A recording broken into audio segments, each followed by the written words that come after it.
Hello student, इस video में हम चर्चा कर रहे हैं जलवायु और जलवायु के अंतर्गत ग्रीष्म ऋतु का तापमान। जैसा बेटा मैंने अभी आपको बताया था कि भारत में शीत ऋतु साधारण रूप से क्या होती है, सुहावनी मानी जाती है। और उसके बाद अगली ऋतु के रूप में हम ग्रीष्म ऋतु के विषय में क्या कर रहे हैं, चर्चा कर रहे हैं। और बेटा भारत में मार्च महीने से जो तापमान है उसमें बढ़ोतरी शुरू हो जाती है। उसके पीछे कारण होता है सूर्य का कर्क रेखा की ओर बढ़ना, ठीक। और अप्रैल मई व जून में उत्तर भारत में स्पष्ट रूप से ग्रीष्म ऋतु मानी जाती है, ठीक। जो भारत का जो उत्तर भारत की क्षेत्र है वहां ग्रीष्म ऋतु कब से, अप्रैल मई और जून, ठीक।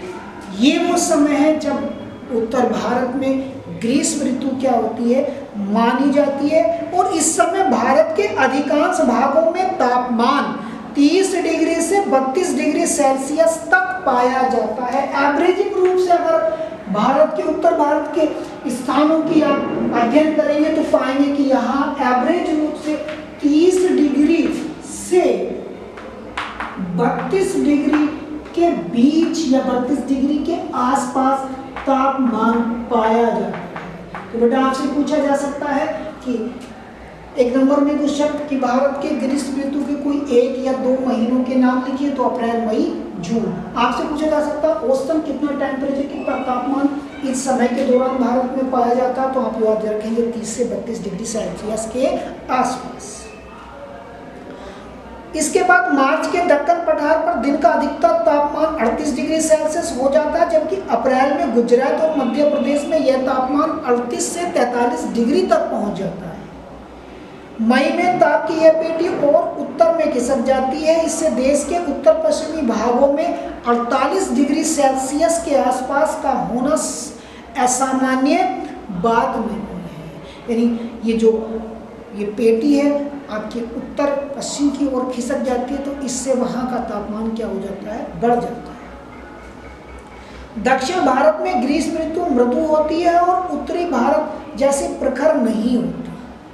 दक्षिण भारत की प्रायद्वीपीय स्थिति समुद्र के समकारी प्रभाव के कारण यहाँ के तापमान को उत्तर भारत में प्रचलित तापमानों से नीचे रखती है। अतः दक्षिण में सामान्य 26 से 32 डिग्री सेल्सियस के बीच रहता है। जिस प्रकार आप उत्तर भारत में देखें कि बहुत तेजी के साथ इस ग्रीष्म ऋतु में टेम्परेचर या तापमान बढ़ता है, ऐसा आपको दक्षिण भारत में देखने के लिए नहीं मिलेगा। जबकि दक्षिण भारत का जो हिस्सा है, ये भारत का जो भाग है, वो किसके विषुवत रेखा के अधिक समीप है उत्तर भारत की तुलना में। फिर भी वहाँ उत्तर भारत के मुकाबले टेम्परेचर क्या पाया जाता है, कम पाया जाता है। उसके पीछे कारण है समुद्र से अधिक पास होना, यानी समुद्र की अधिक निकटता, जिसकी वजह से विशेष टेम्परेचर में कोई ज़्यादा अंतर वहाँ ग्रीष्म ऋतु में देखने के लिए नहीं मिलता है। जबकि पश्चिमी घाट की पहाड़ियों के कुछ क्षेत्रों में ऊंचाई के साथ तापमान 25 डिग्री सेल्सियस से भी कम रहता है। अगर आप पश्चिमी घाट पर जाएं तो वहाँ देखेंगे कि जो टेम्परेचर है वो 25 डिग्री सेल्सियस से भी क्या रहता है, कम रहता है। तटीय भागों में समताप रेखाएं तट के समांतर उत्तर दक्षिण दिशा में फैली हैं, जो प्रमाणित करती है कि तापमान उत्तर भारत से दक्षिण भारत की ओर न बढ़कर तटों से भीतर की ओर बढ़ता है। उत्तर से दक्षिण की ओर चलने पर टेम्परेचर नहीं बढ़ता, बल्कि तट से अगर आप भीतर मतलब स्थलीय भाग की ओर चलेंगे तो टेम्परेचर में क्या होगी, बढ़ोतरी होगी।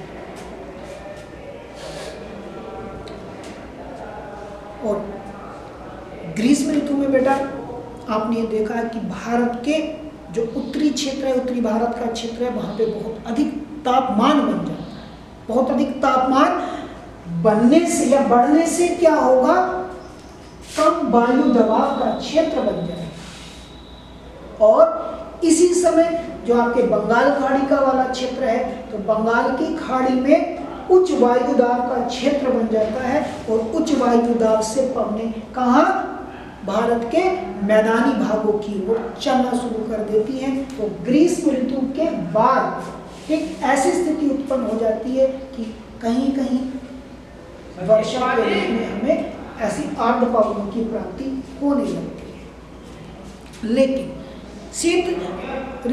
लेकिन वर्षा ऋतु से पहले भारत के कुछ स्थानों पर हल्की से मध्यम बारिश देखने के लिए मिलती है, जिसको अलग अलग नामों से जाना जाता है। ठीक, तो आप लोग की बुक की किताब में दे रखा है, तो उसको ध्यान से समझेंगे कि ग्रीष्म ऋतु में आने वाले कुछ प्रसिद्ध स्थानीय तूफान, जैसे आम्रवर्षा। ठीक, तो समुद्र तट के होने वाली वर्षा को आम्रवर्षा के नाम से जाना जाता है। कुछ भागों में ये वर्षा होती है। अब कहाँ कहाँ होती है वो मैं आप लोगों को बता रहा हूँ कि केरल के तटीय, केरल तथा कर्नाटक में यह आम बात है। यानी ये जो आम्र वर्षा है कर्नाटक और केरल में आपको देखने के लिए मिलेगी। यानी यहाँ एक सामान्य सी बात है ऐसी वर्षा का होना। स्थानीय तौर पर इस तूफानी वर्षा को आम्र वर्षा कहा जाता है, क्योंकि यह आमों को जल्दी पकाने में सहायता करती है। ठीक, आम की फसल के लिए बहुत ही महत्वपूर्ण होती है ये वर्षा, और इस वर्षा से उस क्षेत्र में जो आम की फसलें हैं वो जल्दी से क्या हो जाती हैं, तैयार होती हैं। तो बेटा आपसे पूछा जा सकता है आम्र वर्षा कहाँ कहाँ देखने को मिलती है आपको? केरल और कर्नाटक।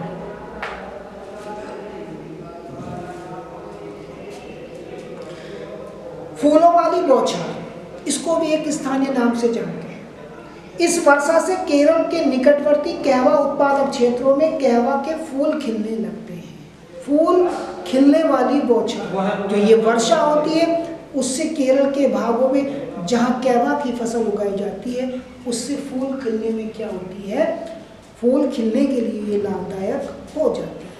ठीक, अब भारत के बंगाल की खाड़ी में स्थित कुछ क्षेत्रों में इस प्रकार की वर्षा को काल वैसाखी कहा जाता है।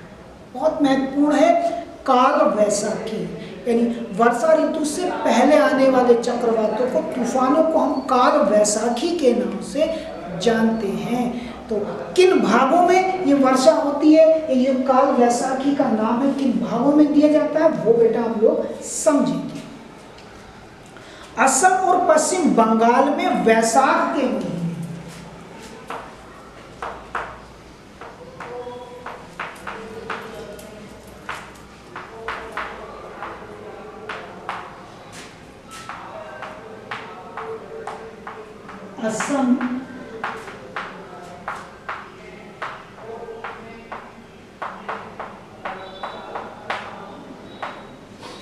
असम और पश्चिम बंगाल, ठीक,